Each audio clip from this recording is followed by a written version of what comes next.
आप देख रहे हैं प्रोग्राम न्यूज़ वन स्पेशल। मैं हूं आपके साथ शुमाइल अर्शद। नाज़रीन, chairman Peoples Party Bilawal Bhutto Zardari और आसिफ अली जरदारी आजकल क्वेटा में मौजूद हैं। बिलावल भुट्टो ने अपना ये पैगाम आगे तक पहुंचाने की कोशिश की है कि आवाम की किस्मत का फैसला उन दो अशखास के हवाले ना करें जिन्होंने तकसीम और नफरत की सियासत की है। ये भी कहा कि ये बताया जा रहा है कि 3 बार पहले वज़ीर आज़म बनने वाला चौथी बार भी वज़ीर आज़म बनने जा रहा है। जरदारी साहब का भी ये कहना है कि बिलावल भुट्टो हैं जो कि मुल्क के कम उम्र तरीन वज़ीर आज़म बनेंगे। क्या बिलावल और जरदारी हुकूमत बनाने के हवाले से एक पेश पर हैं? ये बड़ा अहम सवाल है। और क्या वज़ीर आज़म देखना बिलावल भुट्टो की अपनी ख्वाहिश है या जरदारी साहब की ये ख्वाहिश है कि नहीं? और क्या पीपल्स पार्टी के नून लीग पर ये इल्ज़ामात के नवाज शरीफ लाडले हैं, चहीते हैं, उनके लिए राहें हमवार की जा रही हैं? क्या ये इल्ज़ामात पीपल्स पार्टी के दुरुस्त हैं? एक जानिब जहां हम देख रहे हैं कि नवाज शरीफ के रास्ते आसान हो रहे हैं, लेकिन दूसरी जानिब जो तहरीक इंसाफ है उसके लिए हर आने वाला दिन एक नई मुश्किल खड़ी कर रहा है। हमने ये भी देखा कि 190 मिलियन पाउंड करप्शन केस में चेयरमैन पीटीआई को मुलजिम नामजद कर दिया गया है। उनके दीगर 8 साथी भी उसके साथ ही शामिल हैं और वारंट गिरफ्तारी भी जारी कर दिए गए हैं। जबकि इंट्रा पार्टी इलेक्शन के मामले पर भी हम देख रहे हैं कि तहरीक इंसाफ में इख्तलाफात बढ़ रहे हैं। मुतज़ाद बयानात दोनों जानिब से सामने आ रहे हैं। चेयरमैनशिप की नामजदगी ने इन इख्तलाफात को बढ़ा दिया है। आखिर इसकी वजूहात क्या हैं, ये भी आज के प्रोग्राम में हम जानने की कोशिश करेंगे। साथ ही साथ एक बड़ा अहम आज हमने मामला ये भी देखा कि तहरीक इंसाफ के बानी रुकन हैं अकबर एस बाबर। उन्होंने सरप्राइज़ दिया और उनकी जानिब से ये कहा गया है कि वो दोबारा पार्टी ज्वाइन करने जा रहे हैं और इस हवाले से वो सेक्रेटेरिएट भी गए। उनका ये कहना है कि वो पार्टी को एक इदारा बनाना चाहते हैं और वो चाहते हैं कि पार्टी में जमहूरियत हो। तो अकबर एस बाबर का एकदम से सामने आना ये कैसा अमल है? और साथ ही साथ क्या पीटीआई की क़यादत अकबर एस बाबर को दोबारा कबूल कर लेगी? ये भी बड़ा अहम मामला है। इस पर भी आज के प्रोग्राम में हम बात करेंगे। साथ ही साथ मुल्क भर में इलेक्शन की तैयारियां भी ज़ोरों शोर से जारी हैं। इलेक्शन शेड्यूल इलेक्शन से 54 रोज़ पहले शाया कर दिया जाएगा, ये इलेक्शन कमीशन की जानिब से बताया गया है। नई हल्काबंदियों में कौमी असम्बली की 6 नशिस्तें कम हो गई हैं। और एक मामला ये भी देखने में आया कि बलूचिस्तान के दरख्वास्त गुजारों की जानिब से इलेक्शन कमीशन से ये कहा गया है कि कुछ अमन अमान का मसला है, कुछ मौसम का मसला है, लिहाजा इलेक्शन को कुछ डिले कर दिया जाए। लेकिन सुप्रीम कोर्ट के वाज़े अहकामात हैं कि इलेक्शन अपने मुकर्ररा वक्त पर होंगे। तो आखिर ऐसी अफवाहें क्यों हैं? और इलेक्शन कमीशन तो इस बात की साफ तौर पर तरदीद भी कर चुका है। तो इसकी वजूहात क्या हैं और क्या ऐसा पॉसिबल है? इस पर भी आज के प्रोग्राम में बात होगी। तो एक ब्रेक के बाद जब हम वापस आएंगे तो अकबर एस बाबर ने जो सरप्राइज़ दिया है, इसके अलावा जो इलेक्शन की तैयारियां हैं, क्या सियासी जमातें उस तरह से अपनी इलेक्शन कैंपेन चला रही हैं जिस तरह से माजी में हमने देखा है, इस पर बात होगी। और साथ ही साथ जो बिलावल भुट्टो बयानात दे रहे हैं और नवाज शरीफ के चौथी बार वज़ीर आज़म बनने के जो चांसेस हैं वो कैसे हैं, नून लीग का इस पर मौक़िफ़ क्या है, इन तमाम मामलात पर अपने मेहमानों से गुफ्तगू का आगाज़ करेंगे। हमारे साथ रहिए।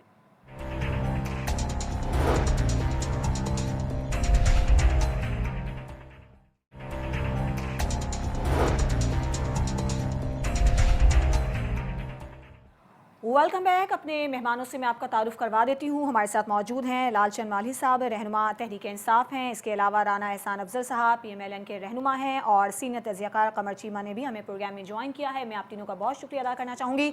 सबसे पहले लालचंद साहब बताइएगा, बड़ा अहम सरप्राइज़ मिला कि अकबर एस बाबर सेक्रेटेरिएट आए मरकज़ी और उनकी जानिब से 13 साल बाद ये एंट्री दी गई है।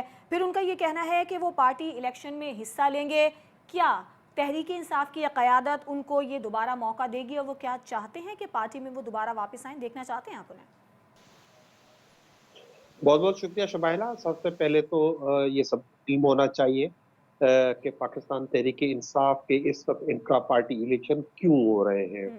वो इसलिए हो रहे हैं कि जो लगभग 300 पॉलिटिकल पार्टीज हैं उसमें एक वाहिद पॉलिटिकल पार्टी पाकिस्तान तहरीक इंसाफ है जिसको इलेक्शन कमीशन ने किसी के इशारे पे सिंगल आउट किया, उसकी इस तरह की स्क्रूटनी की और उनको 2 माह एक फैसला रिजर्व करने के बाद सुनाया और इलेक्शन से कुछ ही दिन पहले उन्होंने कहा कि 20 दिन पहले इंट्रा पार्टी इलेक्शन करवा दिए जाए। बिल्कुल। लिहाजा पाकिस्तान तहरीक इंसाफ ने इलेक्शन कमीशन की ये मूव के किसी तरह पाकिस्तान तहरीक इंसाफ के सिंपल बैट को या पार्टी को बाहर रखने की साजिश को नाकाम बनाया जाए और इलेक्शन करा दिए जाए, और उसका प्रोसेस जारी है और आज भी फॉर्म्स वगैरह सबमिट हो गए हैं। जब तक अब ख्वाजा इस बाबर साहब का जो ताल्लुक है, इनकी बुनियादी मेंबरशिप पार्टी काफी पहले जो है वो रद्द कर चुकी है।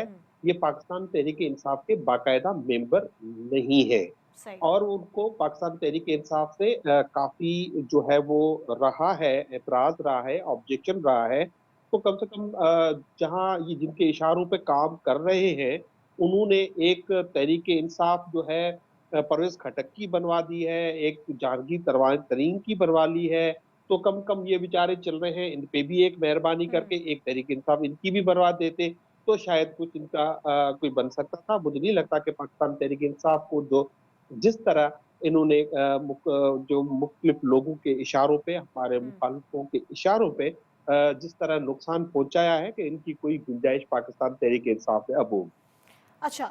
अच्छा, राजन साहब, एक बड़ा अहम मामला जो आजकल चल रहा है चेयरमैनशिप के हवाले से, ये भी बड़े इख्तलाफात सामने आ रहे हैं। इसकी हकीकत क्या है और क्या वजूहात हैं? दो जानिब से मुख्तलिफ मुतज़ाद बयानात क्यों हैं इस मामले पर? आपको लगता नहीं है कि इन हालात में तहरीक इंसाफ की मकबूलियत को इससे झटका पहुंचेगा या नुकसान होने का अंदेशा है? देखिए, इमरान खान की मकबूलियत को नुकसान पहुंचाने के लिए कम से कम 200 के करीब उन पे केसेस किए गए, मुख्तलिफ इंटरव्यूज उनके खिलाफ करवाए गए, उन पे कातलाना हमला भी करवाया गया और इस तरह की कई हरकतें की गई, लेकिन उनकी मकबूलियत को कभी कोई नुकसान नहीं पहुंचा है।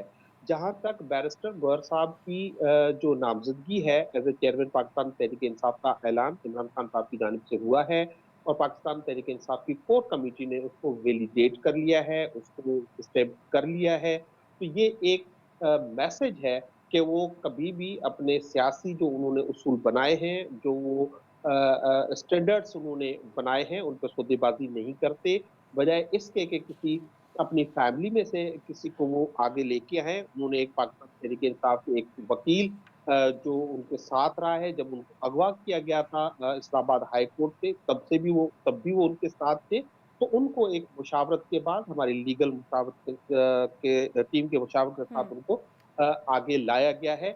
और मैं नहीं समझता कि इस वक्त कोई पाकिस्तान तहरीक इंसाफ में उस पर कोई डिस्प्यूट या कन्फ्लिक्ट मौजूद है, क्योंकि इमरान खान का फैसला पाकिस्तान तहरीक इंसाफ के लिए आखिरी है और इंशाल्लाह अब उस पर अमल किया जाएगा। लेकिन सर, आज तो फर्द जुर्म भी आयद कर दी गई है ना तहरीक इंसाफ के चेयरमैन पर, और 190 मिलियन पाउंड केस के हवाले से, और 8 दीगर अफराद भी उसमें नामजद है। तो आपको लगता है कि फिर और मुश्किलात बढ़ती जा रही हैं? देखिए, चेयरमैन ना सिर्फ चेयरमैन के लिए, लेकिन पाकिस्तान तहरीक इंसाफ के लिए जो है स्टेट ने मुश्किलात पैदा की हुई हैं। इस सिलसिले में आपने देखा भी, कल इमरान खान ने एक खत लिखा है चीफ जस्टिस जी सुप्रीम बिल्कुल कोर्ट बिल्कुल। काजी फाइज ईसा साहब को, और उसमें जो इंसानी हकूक की सही। जो खिलाफवर्जियां हो रही हैं, जिस तरह से हमारे क़यादत को अगवा किया जाता है, जिस तरह 6 माह से ख़वातीन जेलों में उनको डाल दिया गया है और उनकी ज़मानतें नहीं हो रही हैं। ठीक। जिस तरह जिनकी ज़मानतें होती हैं, फिर उनको दोबारा अगवा कर लिया जाता है। तो इस तरह के केसेस, ये इनमें कोई जान नहीं है। आपने देखा कि हाई कोर्ट के हुक्म के बावजूद अभी तक हुकूमत तैयार नहीं है कि किसी तरह ओपन ट्रायल हो। वो ठीक। छुप-छुपा के अनफेयर ट्रायल के थ्रू इमरान खान को ठीक। जो है वो सज़ा देना चाहते हैं और सही। उसकी मैं नहीं समझता कि उसको कानूनी हैसियत बचेगी। बिल्कुल ठीक है। अच्छा, राना साहब, जैसे कि अभी लालचंद मानी साहब का कहना है कि ये मुखालिफिन हैं जो कि इस तरह के हथकंडे इस्तेमाल कर रहे हैं, जैसे कि परवेज़ खटक की पार्टी बना दी गई, फिर अभी वो इस मामले को भी एक इसी चीज़ से जोड़ रहे हैं कि जो अकबर एस बाबर वापस आए हैं, तो ये भी किसी के इशारों पे काम चल रहा है।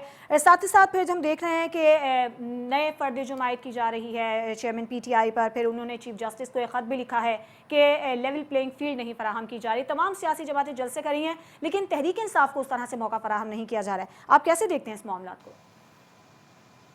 बिस्मिल्लाहिर्रहमानिर्रहीम। देखिए, प्रॉब्लम ये है, तहरीक इंसाफ जिम्मेदारी लेने के बजाय अपना दूसरों के ऊपर इल्ज़ामात से जो है वो सियासत करती है।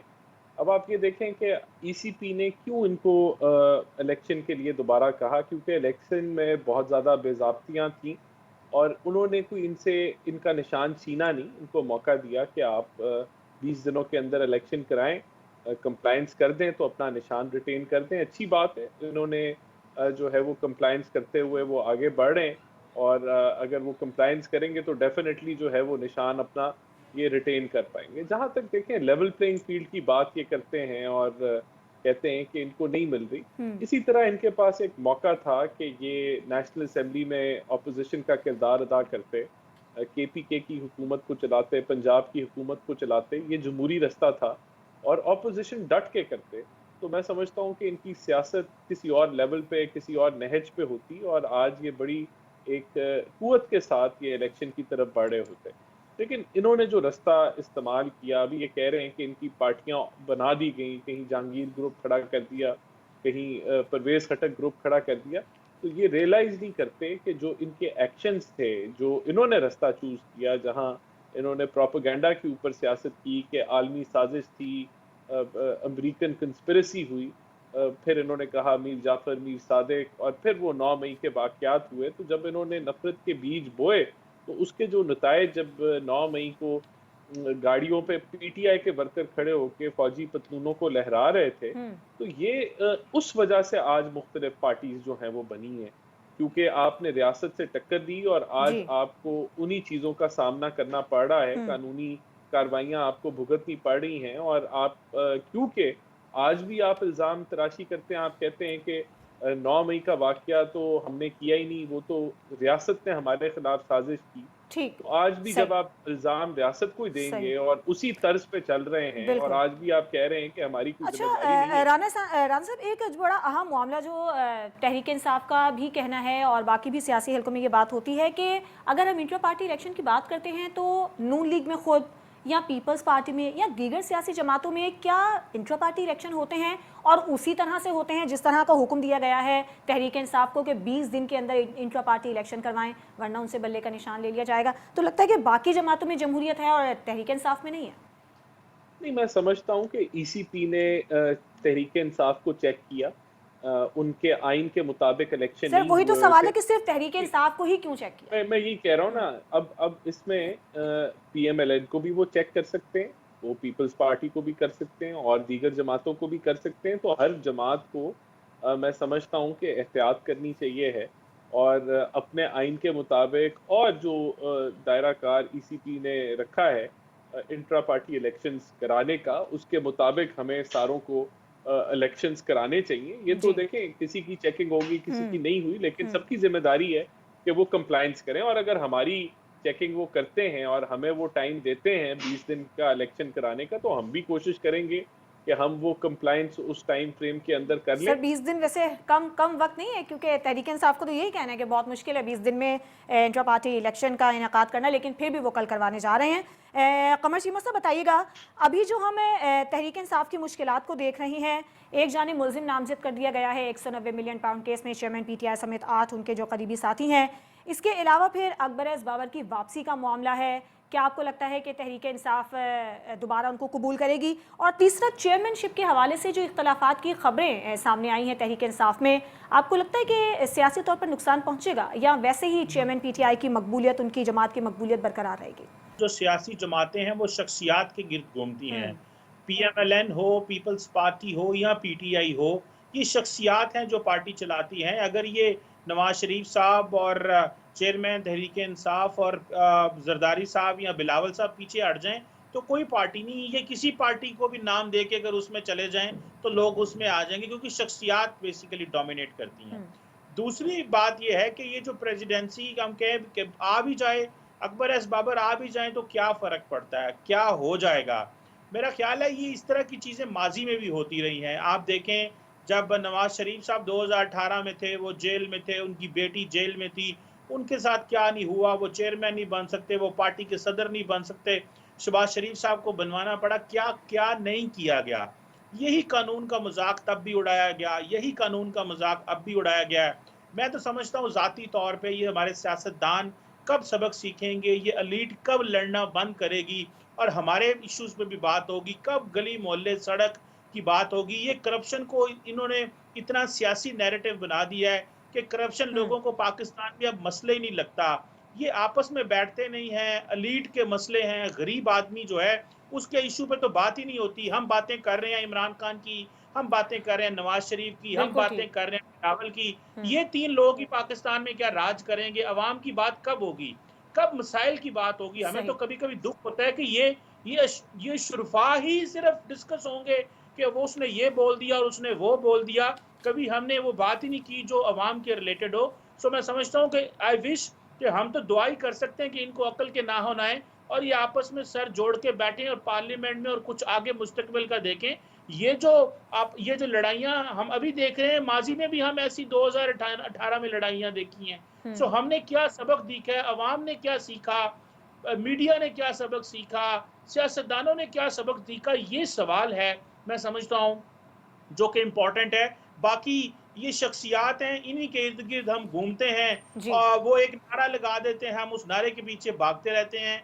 लेट्स सी अभी 2023 की जो तस्वीर बनेगी उसको हम रिकॉर्ड कर रहे हैं, फिर हम 2028 की एक तस्वीर खींचेंगे, वो कैसी होगी। लेकिन ये शुरफा की लड़ाई है, इसमें 3 लोग ही हैं और पार्टियां हों जो मर्जी एक्टिविटीज करते रहे, कोई फायदा नहीं सही। पड़ता। ये ठीक। सिर्फ 3 लोगों के फैसले करने हैं कि क्या होना है मुल्क। जी ठीक है।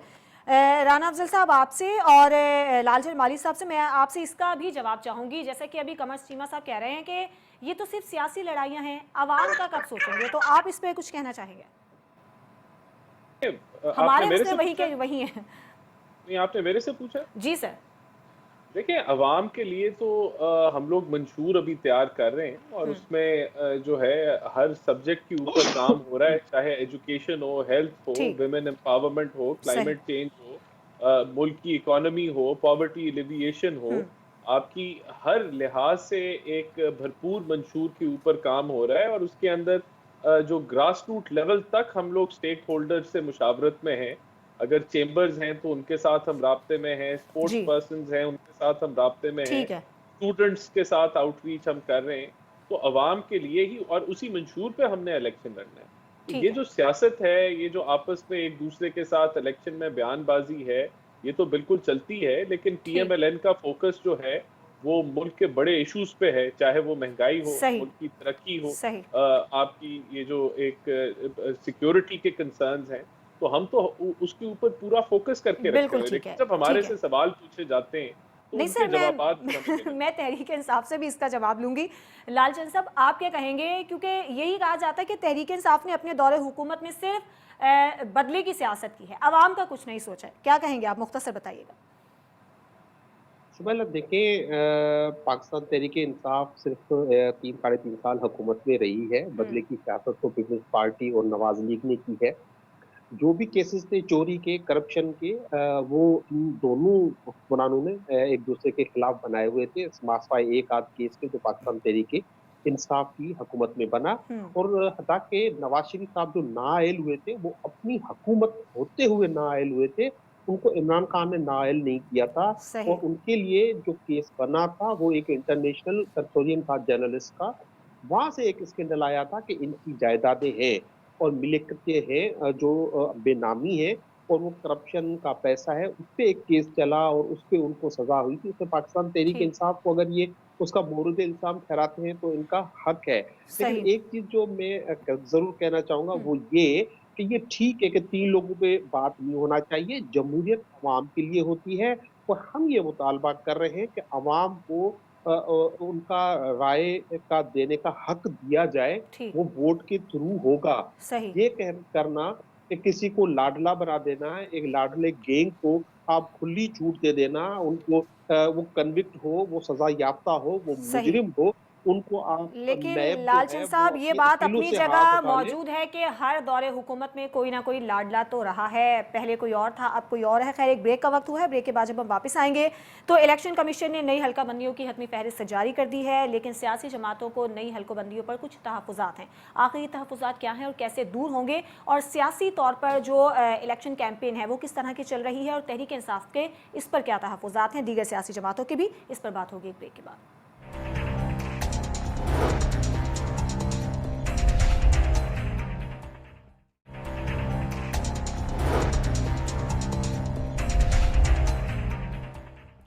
Welcome back. अब हम बात करेंगे मुल्क में 8 फरवरी 2024 को आम इंतखाबात का इनेकाद किया जाएगा। सुप्रीम कोर्ट की जानिब से इस हवाले से वाज़ेह अहकामात हैं। जो सियासी जमातें हैं उनका भी यही मौक़िफ़ है कि 8 फरवरी को यानी अपने मुकर्रर वक्त इंतखाबात होने चाहिए। लेकिन हमने ये भी देखा कि कुछ बलूचिस्तान के दरख्वास्त गुजारों की जानिब से ये एतराज़ उठाया गया और ये दरख्वास्त की गई इलेक्शन कमीशन से कि कुछ इनको आगे बढ़ा दिया जाए। क्या मुल्क इस बात का मुतहम्मिल हो सकता है? राना साहब क्या कहेंगे आप? देखिए, उसकी सबसे बड़ी वजह जो है वो यही है कि अभी तक एक स्केड्यूल ईसीपी की तरफ से नहीं आया। मेरे नज़दीक कोई ऐसी हमारे जहन में नहीं है वजह कि जिस वजह से इलेक्शन डिले हो। जो ये अफवाहें आ रही हैं वो एक इलेक्शन का स्केड्यूल मौजूद ना होने की वजह से हैं। और इलेक्शन का स्केड्यूल मेरे ख्याल से अब 30 नवंबर गुजर चुकी है, हल्का बंदियां मुकम्मल, वो प्रोसेस मुकम्मल हो चुका है, एतराज़ात का टाइम भी मुकम्मल हो चुका है। तो अब ये आने वाले चंद दिनों में जब ईसीपी एक मुकम्मल स्केड्यूल जारी कर देगा तो ये अफवाहें जो हैं वो टूट जाएंगी और लोगों को यकीन आ जाएगा कि हम इलेक्शन की तरफ बढ़ रहे हैं। तो मैं समझता हूँ ये सबसे बड़ी वजह है। बाकी हो सकता है कुछ लोगों की ख्वाहिश हो कि इलेक्शन डिले हो जाए, उसमें पीएमएलएन नहीं है। हम समझते हैं कि अब इलेक्शन की तरफ हमें बढ़ना चाहिए है, फर्दर डिले नहीं होना चाहिए और लोगों को मौका मिलना चाहिए है कि वो एक फ्री फेयर ट्रांसपेरेंट तरीके से अपनी चॉइस ऑफ पार्टी को का इंतखाब करे और मुल्क जो है वो आगे बढ़े। सर, एक एक वजह ये भी नहीं लगती कि उस तरह से अभी सियासी जमातों ने इलेक्शन कैंपेन शुरू नहीं की है, यानी निचली सतह पर, तो जी है ना, कुछ एक ये भी वजह हो सकती है क्या? जी, देखें, लेकिन उसकी वजह यही है ना कि अभी तक पार्टी गैर टिकट्स यकीनी जो है। हैं एलोकेट नहीं, पार्टी टिकट्स एलोकेट नहीं हुए, नंबर 1। नंबर 2, देखें, इलेक्शन स्केड्यूल नहीं आया। इलेक्शन स्केड्यूल के साथ इलेक्शन कैंपेन लॉन्च होती है, तो वो उसी चीज का सब लोग इंतजार कर रहे हैं। बाकी पीएमएलएन ने तो अनाउंस कर दिया है। देखें, हम लोगों ने तो एक तो पार्टी टिकट्स की जो एप्लीकेशन पार्टी को सबमिट करानी थी उसकी हाँ, डेडलाइन तो 20 नवंबर थी। सही। अब हमारे पार्टी टिकट के जो प्रिलिमिनरी एक इंटरव्यूज होते हैं वो भी मुकम्मल हो गए। अब पार्लिमानी बोर्ड का स्केड्यूल भी जारी हो गया, जो 2 से लेके 15-16 तारीख तक जो है रैप अप हो जाएगा और हम लोग 20 दिसंबर तक जो है पार्टी टिकट्स इंशाल्लाह ताला एलोकेट कर देंगे जितने भी कैंडिडेट्स हैं। और इसी तरह जो स्केड्यूल आता है ईसीपी का, उसके साथ एक भरपूर तरीके से अवामी कैंपेन जो हर डिस्ट्रिक्ट और डिवीजन के ऊपर होगी, जो पूरे पाकिस्तान में स्प्रेड करेगी, वो अनाउंस हो जाएगी। तो ठीक। मैं नहीं समझता किसी चीज में ताखीर है या किसी चीज में डिले है। अच्छा, वैसे ईसीपी की नून लीग तरफ को से तो कोई तहफ़्फ़ुज़ात नहीं है ना इलेक्शन के हवाले से या फहरिस्तों के हवाले से कोई तहफ़्फ़ुज़ात नहीं है? और एक जो आम तासुर पाया जा रहा है कि नवाज़ शरीफ ही चौथी बार वज़ीर आज़म बनने जा रहे हैं, आप इस हवाले से कुछ हमसे शेयर करें, क्या ये देखें, बिल्कुल दावा दुरुस्त ये है? तो ये तो हमारी ख्वाहिश है और हम इसी के लिए जद्दोजहद कर रहे हैं कि मियां नवाज शरीफ चौथी दफा वजीर आजम बने। सर, बाकी ये लोगों को ख्वाहिश भी तो बिलावल की भी है वो तो कह चुके हैं कि मुझे वज़ीर आज़म बनाया जाए। तो अच्छी बात है। तो हमें हमें अवाम के पास हम इसलिए जा रहे हैं कि अवाम जो है वो अपने नुमाइंदे को मुंतखब करे, वो भी क्लेम करें। अच्छी बात है अगर वो ये क्लेम कर रहे हैं। तो ये तो एक मुकाबला है और उसके अंदर हम समझते हैं कि पीएमएलएन इस वक्त जो सूरत हाल पंजाब में है उसको क्लीन स्वीप करेगी। हमने अपनी इलेक्शन स्ट्रैटेजी के मुताबिक कंसेंसस बिल्डिंग की है दूसरी जमातों के साथ, जो रीजनल पार्टीज हैं जिनसे हमारा डायरेक्ट मद्दे मुकाबल हम नहीं है जिनके साथ, हाँ, तो उनके साथ हमने एक कंसेंसस बिल्डिंग की है, कर रहे हैं ठीक, और सीट एडजस्टमेंट भी मुमकिना तौर पे करेंगे, ठीक। चाहे वो सिंध हो, बलोचिस्तान हो, केपीके हो। और हम उस स्ट्रैटेजी के मुताबिक आगे बढ़ रहे हैं। ठीक है। लालचंद माली साहब, आप हमें बताइएगा कि तहरीक इंसाफ के तो बेतहाशा तहफ़्फ़ुज़ात हैं इलेक्शन के हवाले से। आपने चीफ जस्टिस को एक ख़त भी तहरीर किया है। आप कितने पुरुम्मीद हैं कि आपके तहफ़्फ़ुज़ात को दूर किया जाएगा? और क्या आपको इलेक्शन से पहले लेवल प्लेइंग फील्ड मिल रही है या मिलने की उम्मीद है? शुक्ला, देखिए, पहले तो मैं राना साहब की बात से मैं हैरान हूँ कि नवाज शरीफ साहब को सुप्रीम कोर्ट ने नाअहल करार दिया था और जब उन्होंने अपील की, रिव्यू दाखिल की, तो उसमें भी वो नाअहल हो गए और वो फॉर लाइफ हुए 62(1) के तहत और सुप्रीम कोर्ट ने उसकी तशरीह कर दी। जब फॉर लाइफ वो नाअहल सुप्रीम कोर्ट की जानिब से हो चुके हैं, तो अब वो किस तरह से पाकिस्तान के दोबारा वजीर आजम बनेंगे या इवन इलेक्शन भी लड़ेंगे, ये किसी भी कानून जानने वाले, खासतौर पर जो आम शहर के आम शहरी हैं, उनकी समझ से बाहर है कि ये कौन सी गिदड़पुगी होगी जिससे जो वजीर आजम बना देंगे। दूसरी बात, तो आप जो कह रहे हैं कि जो इलेक्शन का माहौल क्यों नहीं बन रहा और इलेक्शन के खदशात देखें। आपको याद होगा 14 मई की डेट आई थी सुप्रीम कोर्ट की जानिब से, पहले भी हाँ। फॉर्म भी भरे गए थे, स्केड्यूल भी आ गया था, लेकिन उसके बावजूद भी जो है इलेक्शन कमीशन ने वो इंतखाबात मुलतवी कर दिए थे, क्योंकि पीडीएम की हुकूमत और पीपल्स पार्टी जो इत्तेहादी हुकूमत थी वो नहीं चाहते थे कि मुल्क में इलेक्शन हो। तो अभी भी ये सूरत हाल है। आप देखें कि नवाज शरीफ साहब मुल्क में वापस तशरीफ लाए हैं, उसके बाद वो उनका जो वेलकम हुआ, उसके बाद एक जलसा, एक कॉर्नर मीटिंग आज तक नहीं हुई, क्योंकि जो मीडिया रिपोर्ट कर रहा है वो समझते हैं। देखिए आप भी कोई भी मीडिया उठा लें, हमारा मीडिया, हम समझते हैं कि हमारा बहुत मेजोरिटी ऑफ मीडिया हमारा पाकिस्तान तहरीक के खिलाफ के एंटी भी है, लेकिन वो जो सर्वेज कर रहे हैं, क्या इवन आपने पीपल्स पार्टी के जो अहमद महमूद साहब है, एक्स गवर्नर और साउथ पंजाब के पीपल्स पार्टी के प्रेसिडेंट भी हैं, उनका कल एक वीडियो क्लिप आया कि पाकिस्तान तहरीक इंसाफ की मकबूलियत इस वक्त 70% पर है और बाकी सब जमातों का अगर हम मिला दे तो वो 30% पर है। तो ये बहुत वाज़ेह मैसेज है। यही वजह है कि नून लीग जैसी जमातें अभी और टाइम चाहती हैं, ताकि पाकिस्तान तहरीक जो अब लेवल प्लेइंग फील्ड की जी बात जी। कर रही है, तो हमारा चेयरमैन गिरफ्तार, हमारे वाइस चेयरमैन गिरफ्तार, हमारे एक्स स्पीकर असद उमर साहब गिरफ्तार, हमारे प्रेसिडेंट परवेज इलाही साहब गिरफ्तार, यास्मीन राशिद गिरफ्तार, कई कितने में नाम लो। और सर कुछ और बड़े अहम उसके रहनुमा अलावा छोड़कर चले भी गए, ये भी एक बड़ा हाँ, मसला। उनको जो अगवा करके उनसे बयान दिलवाए गए। और आज भी अगर कोई कन्वेंशन होता है तो उस कन्वेंशन के लिए आप देखिए कोई ठीक। इजाजत नहीं मिलती। आज ही पिशावर हाई कोर्ट ने नोटिस लिया है कि सब पॉलिटिकल पार्टीज को अगर कन्वेंशन करने की इजाजत है तो पाकिस्तान तहरीक इंसाफ को ये इजाजत क्यों नहीं है। ठीक। ये सिर्फ बिल्कुल ठीक है। इजाजत है, सिर्फ लाडला, ये पूरा लाडला ग्रुप जो है, उसमें ठीक। नवाज लीग भी है, उसमें पीपल्स पार्टी भी है, उनके लिए जरूर है, ठीक। लेकिन ये पाकिस्तान तहरीक इंसाफ उनके बुनियादी बिल्कुल हक ठीक है। से महरूम किया जा बिल्कुल रहा ठीक है। है। कमर चीमा साहब, आपने दोनों जानिब से गुफ्तगू सुनी है, क्या कहेंगे? आपका इस पर क्या तज्जिया है? दोनों जानिब से जो अपने तहफ़्फ़ुज़ात और जो शिकायत हैं और जो बातें हैं, आप कैसे देख रहे हैं सर? देखिए, इस बात में तो सच्चाई है कि लेवल प्लेइंग फील्ड नहीं नहीं है, है। ये बात है। 2018 में जो है वो नवाज शरीफ के लिए लेवल प्लेइंग फील्ड नहीं थी, पीएमएलएन के लिए नहीं थी, आज तहरीक इंसाफ के लिए नहीं है। ये इसमें तो कोई दो राय नहीं है। लेकिन क्वेश्चन ये आता है कि अब इससे आगे कैसे जाना है। नवाज शरीफ साहब अगर वजीर आजम बन जाएंगे तो अच्छा है कि एक बहुत बड़ी सियासी जमात जो सिस्टम से बाहर रहेगी, जो उन्होंने इतना गंद किए रखा, मुल्क में अफरा तफरी फैलाई और अपने इक़्तिदार हासिल करने के लिए उन्होंने क्या कुछ नहीं किया, और मुल्क में अफरा तफरी, क्योस, अनारकी फैलाई तहरीक इंसाफ के चेयरमैन ने, सिर्फ कि वो अपनी मर्जी का शायद आर्मी चीफ लगाना चाहते हैं, वो अपनी मर्जी की हुकूमत बनाना चाहते हैं, वो अपनी मर्जी से निज़ाम को कंट्रोल करना चाहते हैं। उन्होंने जो जो गलतियां की वो तो हमारे सामने मौजूद हैं। लेकिन अगर इतनी बड़ी सियासी ताकत को सिस्टम से बाहर रखा जाता है, जिसको अवाम भी समझ क्या हो सकते हैं, जारी बात है ये भी एक तजर्बा हमारे सामने होगा। पिछली दफा जो एक और सियासी जमात को बाहर रखा गया था, लेकिन मुझे लगता है कि अगर नवाज शरीफ साहब चौथी दफा वजीर आजम बन भी जाते हैं तो शायद उनकी अपनी तसल्ली तो हो जाएगी कि वो एक जो जो उनके साथ ज्यादती हुई है माजी में, उनको वजारत उज़्मा से उतारा गया, उनके खिलाफ केसेस बनाए गए, वो अपनी जगह पे है। लेकिन उनको एक ऐसी अप्रोच अडॉप्ट करनी चाहिए जिससे वो सबको ऑन बोर्ड लें, वो तहरीक इंसाफ को भी ऑन बोर्ड लें, क्योंकि at the end of the day अगर तहरीक इंसाफ अपना ये सबक सीख जाए कि अनारकी और क्योस और ये फैलाने से उनको सियासी फायदा तो हो सकता है लेकिन मुल्क को फायदा नहीं होगा। लेकिन कमर चीमा साहब, गलतियां सिर्फ चेयरमैन तहरीक इंसाफ से तो नहीं, बाकी जमातों से भी हुई हैं, बाकी जमातों के कायदीन से भी हुई हैं, तो ये सज़ा ज़्यादा नहीं? नहीं, देखें, अभी तो सजा मिली कोई नहीं उनको, अभी तो कहानी शुरू हुई है, अभी सजा कहाँ मिली है, अभी तो सजाएं मिलनी है।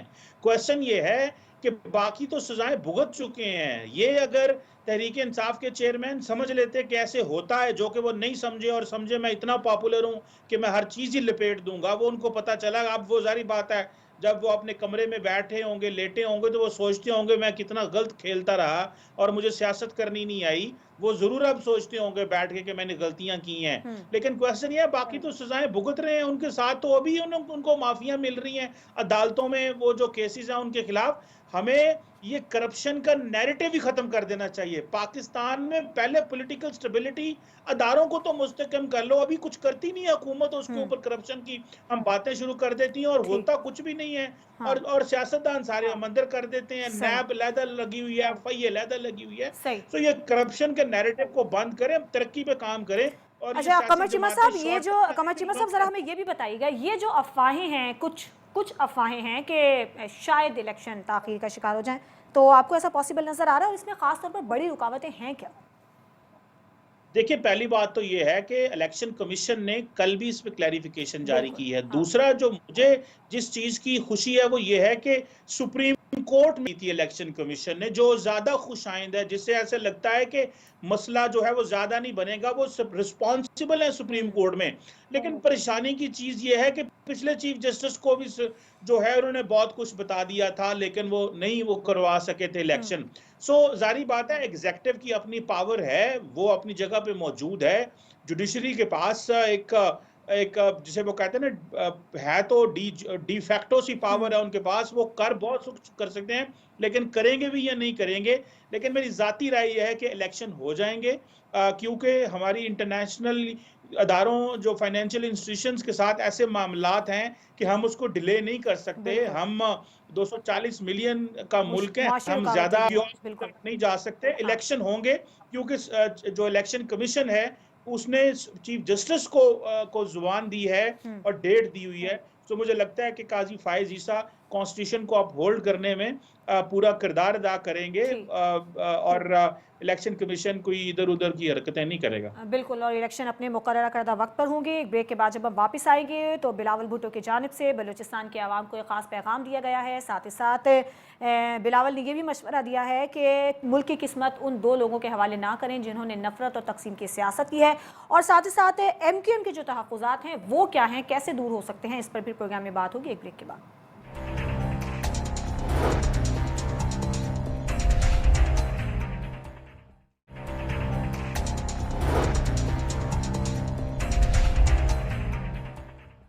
Welcome back. हम बात करेंगे जो सियासी जमातों के तहफ़्फ़ुज़ात चल रहे हैं इलेक्शन के हवाले से, और लेवल प्लेइंग फील्ड नहीं मिल रही है, ये तहरीक इंसाफ का कहना है। जबकि जो पीपल्स पार्टी है उनके अपने तहफ़्फ़ुज़ात हैं। बिलावल का ये कहना है कि उन दो लोगों के हवाले मुल्क की किस्मत को ना करें।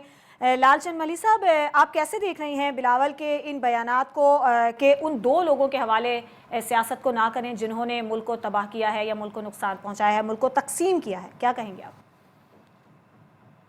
मैं चीमा साहब की बात पे कमेंट करना चाहूंगा कि जो कह रहे हैं कि ये जो करप्शन का बयानिया है ये खत्म हो जाना चाहिए। एग्जैक्टली यही वो सोच है जो इस वक्त पाकिस्तान की कौम को बेचने की कोशिश की जा रही है। यही वो सोच है कि ये चोर है, डाकू है, ये कौम पे अगर मुसलत होते हैं तो इनको रोके ना, इनको मुसलत होने दें। ये सुप्रीम कोर्ट ने, ये कोई इमरान खान ने नवाज शरीफ को डिस्क्वालीफाई नहीं किया था, नैब ने इन्वेस्टिगेट किया था। आज नैब ने, जो हमेशा पॉलिटिकल टूल के तौर पर इस्तेमाल होता रहा है, आज वो उससे विथड्रॉ कर गया है। क्या नवाज शरीफ ने ये, आज चले नैब को छोड़े, सुप्रीम कोर्ट को छोड़े, भाई अवाम का तो कुछ सोचे। आज अवाम को नवाज शरीफ बताए कि ये एवन फील्ड में जो फ्लैट्स थे आखिर किसके हैं भाई? आप रहते उसमें हो, आपका बेटा कहते हैं मेरे हैं, आपकी बेटी कहती है कि जो मेरा पाकिस्तान में तो क्या, दुनिया में तो क्या, पाकिस्तान में कोई प्रॉपर्टी नहीं है। तो ये जो करप्शन हुई है इस मुल्क में, सब चाहते हैं कि, जिस भाई ने कहा कि इमरान खान सोचते होंगे जेल में सोते सोते कि मैंने गलतियां की, क्या गलती की इमरान खान ने? इमरान खान ने इनको एक्सपोज किया। इमरान खान पहली दफा ये नैरेटिव लाया इस मुल्क में करप्शन भी कोई इशू है, अब अवाम का पैसा, टैक्स का पैसा लूट लिया जाता है। ये गलती थी इमरान खान की। इमरान लेकिन खान की सर ये 190 मिलियन पाउंड केस में तो मुल्जिम नामजद भी कर दिया ना। हाँ, ये भी गलत। हाँ, इमरान खान ने 190 मिलियन पाउंड इमरान खान की जेब में गए, वो तो सुप्रीम कोर्ट की जेब में गए हैं। सुप्रीम कोर्ट ने उनको सेंटर के और सिंध प्रोविंस में उनको डिस्ट्रीब्यूट भी कर दिया है। क्या है इमरान खान के पास? इमरान खान का ये कसूर है अल कादर यूनिवर्सिटी बनाई और उसमें इस्लामी रूहानी तालीम दी जाएगी और उसमें इमरान खान का ना कोई लेना होगा ना तरफा होगी, वो उसका एक बोर्ड होगा जो उसको रन करेगा। क्या ये कसूर है? इमरान खान का ये कसूर है कि कैंसर हॉस्पिटल बना दिया? इमरान खान का ये कसूर है कि उसने जो है जो रोडों पे आज भी इस्लामाबाद में अगर आप जाएं तो लोग भूखे पड़े होते सर्दियों में, उनके लिए घर बना दिए, उनके लिए रिहाइश का इंतजाम कर दिया, हेल्थ कार्ड दे दिया? क्या ये कसूर है इमरान खान के? इमरान खान का ये कसूर बिल्कुल नहीं था जिस तरह से ये सोच रहे हैं, तो सर और ये फिर कसूर नैरेटिव कसूर मेन है इमरान क्या? का। सर क्या कसूर है फिर उनका? उनका कसूर है स्टेटस को चैलेंज करना। हम्म। उनका कसूर है कि उन्होंने ये दुनिया में बहुत कम होता है कि थर्ड पार्टी आ जाए। ये चार्टर ऑफ डेमोक्रेसी क्या था? चार्टर ऑफ डेमोक्रेसी बुनियादी तौर पर ये था कि हाँ। हम बारी बारी आएंगे, हम्म। बारियां खेलेंगे, हम एक दूसरे को नहीं हटाएंगे। हम्म। उसके दरमियान में एक 27 साल जदोजहद के नतीजे में ठीक। इमरान खान ने पब्लिक सपोर्ट से वो सामने आया। अब जो हाँ। आप बात कर रही हैं लेवल प्लेइंग फील्ड की, जो बिलावल भुट्टो साहब कह रहे हैं, वो लेवल प्लेइंग फील्ड की बात नहीं कर रहे हैं। उनका मैसेज कुछ और है। उनका मैसेज ये है कि भाई जो नवाज शरीफ आपके लिए कर सकता है वो हम करने के लिए तैयार हैं, हमें मौका मिलना चाहिए। अब नवाज शरीफ की पार्टी कहती है कि सड्डी गल हो गई है, तो वो कहते हैं अब सड्डी बारी है। ये हाँ। बारियां लेने बारियां वाले लेना। और गला ठीक। लोग हैं, ये सही। अवाम पे डिपेंड नहीं करते, अवाम की ताकत से ये नहीं आना चाहते। ठीक है। आप हमें बताइएगा सर, राना साहब के अभी आपने गुफ्तगू सुनी तो लाल चंद माली साहब का कहना है कि ये तो बताएं कि हमारा कसूर क्या है। जितने कसूर चेयरमैन पीटीआई के हैं वो भी उन्होंने गिनवा दिए हैं, और दूसरा ये कि नैब की जानिब से उनको मुलजिम नामजद कर दिया गया है। तो नैब तो हमने पहले भी देखा है कि सियासी मकासद के लिए इस्तेमाल होता रहा है। अभी जो हमने एवनफील्ड रेफरेंस देखा था उसमें जो नैब की हमने देखी सारी सूरत हाल, नैब की जानिब से कोई ऐसे शवाहिद भी पेश नहीं किए गए। तो भी ये भी तो हो सकता है कि यहाँ भी सियासी मकासद के लिए नैब को इस्तेमाल किया जा रहा हो। फिर तो तहरीक इंसाफ के जो तहफ़्फ़ुज़ात हैं वो अपनी जगह सही है। सबसे पहली बात तो ये जो मली साहब ने जो बातें की, करप्शन को ये साफ करने आए थे, करप्शन के खिलाफ नारा लगाने आए थे, तो करप्शन परसेप्शन इंडेक्स तो 117 पे थी, कम तरीन सतह पे पीएमएलएन उसको ले आया था। तो 3.5-4 सालों में क्या वजह बनी कि वो 140 पे चलेगी, और करप्शन पाकिस्तान में अरूज पे थी। तो जो जमात दावा ही इस चीज पे करती है कि उसने करप्शन को खत्म करना था, उसने तो करप्शन बढ़ा दी। और उसके जो लीडर हैं, चाहे वो पार्टी फंड्स के अंदर खुर्द-बुर्द हो, उसका हिसाब ना देना हो, उसके अंदर करप्ट प्रैक्टिसेस में वो शामिल हो, तो वो खान साहब शामिल हैं। अगर आप आगे बढ़ें, ये जो कहते हैं $200 मिलियन उनकी जेब में तो नहीं गया, बिल्कुल नहीं गया। लेकिन उसके एवज जो दर्जनों केनाल थे, गालिबन 400 कुछ केनाल, वो उनकी बेगम और उनके नाम पे मुंतकिल हो गए। और इससे बढ़ के अब और क्या बड़ा सबूत इसका हो सकता है। उसके अलावा जो फराग होगी और जो पूरा नेटवर्क उस्मान बुज़दार का था, जिसमें पंजाब में करप्शन की जो है तारीखें रकम की गई, तो फिर जब ये इल्ज़ामात दूसरों पे लगाते हैं तो समझ नहीं आती आपने क्या निकाल लिया। नैब का चेयरमैन तो ब्लैकमेल करके आप उसको चलाते थे, उसकी वीडियोस आपके पास थी, और किस तरीके से आपने उसकी जो है वो नौकरी भी जो है एक ऑर्डिनेंस के जरिए उसके अंदर तौसील लेके आए। हाँ। तो मैं आपकी बात से एग्री करता हूँ कि नैब के ऊपर जो लेबल लग चुका है और नैब की जो अकाउंटेबिलिटी का जो कह लें जो नारा है वो एक्सपोज हो चुका है। लेकिन मैं समझता हूँ कि आज ये केयर टेकर सेटअप, नैब और जो सियासी जमातें हैं, सबके ऊपर जिम्मेदारी है कि अब अगला जो भी हुकूमत आती है कि ऐसा मैकेनिज्म अकाउंटेबिलिटी का लेके आए जो सारों के लिए काबिल कबूल हो।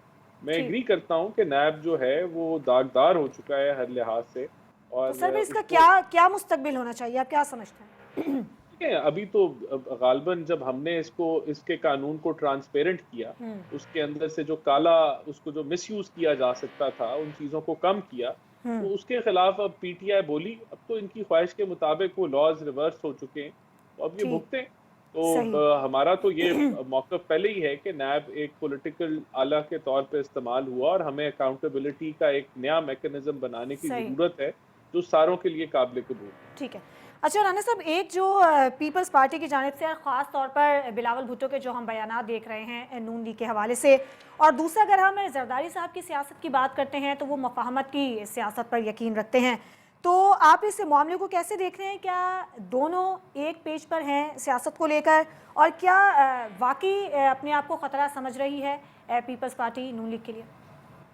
देखिए, अपना अपना मंशूर के ऊपर हमने इलेक्शन लड़ने, ये जो लेवल प्लेइंग फील्ड के इल्ज़ामात हमारे पे लगाते थे, वो 4P जिसने टिकट अलॉट करने हैं उन्होंने रद्द कर दिया। उन्होंने बता दिया कि पंजाब के अंदर जो केयर टेकर सेटअप है वो सपोर्टिव है, न्यूट्रल है, और जो लोग इल्ज़ाम लगाते हैं कि वो न्यूट्रल नहीं है, उनको कुछ नहीं पता। उसके अंदर से उन्होंने 2-3 लोगों के नाम भी लिए कि इनको कुछ नहीं पता।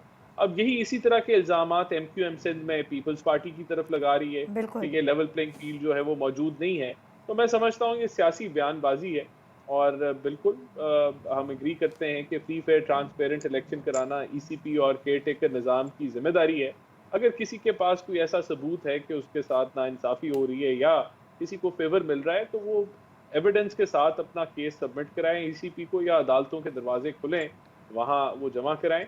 हम तो खुद कहते हैं कि लेवल प्लेइंग फील्ड अवेलेबल होनी चाहिए सबके लिए, और फ्री फेयर ट्रांसपेरेंट इलेक्शन होने। बिल्कुल ठीक है। कमर चीमा साहब, बिलावल और जरदारी हुकूमत बनाने के हवाले से आपको एक पेज पर नज़र आते हैं, और वज़ीर आज़म बनना बिलावल की अपनी ख्वाहिश है या जरदारी साहब भी ऐसा चाहते हैं? क्योंकि कुछ दिन पहले उन्होंने जो बयानात दिए बिलावल के हवाले से कि वो ज़ेर तरबियत हैं, उसने कितना बिलावल की इस ख्वाहिश को नुकसान पहुंचाया है, और अब आप क्या देख रहे हैं कि वाकई ख़तरा है पीपल्स पार्टी के लिए नून लीग? देखिए जी, बात सिंपल सी है। पहले मैं वो बता दूं, जो सर बात कर रहे थे, भाई साहब बात कर रहे थे, जो इमरान खान साहब के दौर में 12 करोड़ के सूबे को बुजदार साहब मिले, और फिर हमने कहानियां सुनी किस तरह उधर ACs DCs बिके और क्या कुछ हुआ। ये करप्शन हमें ना बताएं कि कौन करप्ट है और कौन करप्ट नहीं है। अवाम बड़े अच्छे से जज करते हैं और क्या हुआ और क्या नहीं हुआ। सो ये एक पॉइंट है। दूसरा पॉइंट जो है, पीपल्स जरदारी साहब जो हैं वो एक श्रूड पॉलिटिशियन है, और उनको पता है कि मैंने पावर को अपने हाथ में रखना है। बेटा अपनी जगह बेटा जरूर होगा, लेकिन वो नहीं चाहते कि ताकत उनके हाथ से निकले। उन्होंने 2007 में बीवी की शहादत के बाद जिस तरह पार्टी पे कंट्रोल रखा है, आप क्या समझती हैं वो बिलावल को दे देंगे?